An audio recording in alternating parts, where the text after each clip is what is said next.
بسم الله الرحمن الرحيم. حميم. تنزيل الكتاب من الله العزيز الحكيم.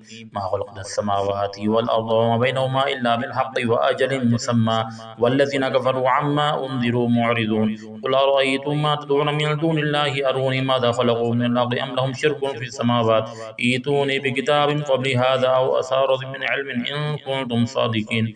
ومن أضل ممن يدعو من دون الله ما لا يستجيب له إلى يوم القيامة وهم عن دعائهم غافلون. وإذا حشر الناس كانوا لهم أعداء وكانوا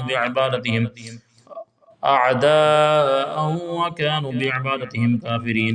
وإذا تتلى عليهم آياتنا بينات قال الذين كفروا بالحق لما جاءهم هذا سحر مبين أم يقولون افترى قل إن افتريته فلا تملكون لي من الله شيئا هو أعلم بما تفيضون فيه كفى به شهيدا بيني وبينكم وهو الغفور الرحيم.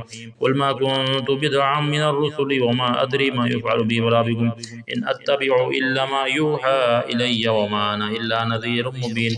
قل أرأيتم إن كان من عند الله وكفرتم به وشهد شاهد من بني إسرائيل على مثله فآمن واستكبرتم إن الله لا يهدي القوم الظالمين. وقال الذين كفروا للذين آمنوا لو كان خيرا ما سبقونا إليه وإذ لم يهتدوا به فسيقولون هذا إفك قديم ومن قبله كتاب موسى إماما ورحمة وهذا كتاب مصدق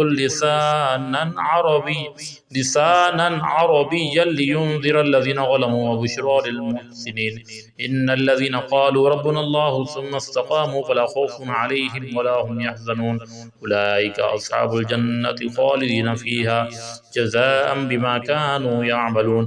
ووصينا الإنسان بوالديه إحسانا حملته أمه كرها ووضعته كرها وحمله وفصاله 30 شهرا حتى إذا بلغ أشده وبلغ 40 سنة قال ربي أوزعني أن أشكر نعمتك التي أنعمت علي وعلى والدي وأن أعمل صالحا ترضاه وأصلح لي في ذريتي إني تبت إليك وإني من المسلمين.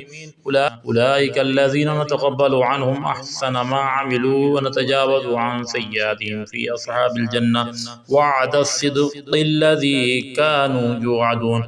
والذي قال لوالديه أف لكما أتعدانني أن أخرج وقد خلت القرون من قبلي وهما يستغيثان الله ويلك آمن إن وعد الله حق فيقول ما هذا إلا أساطير الأولين.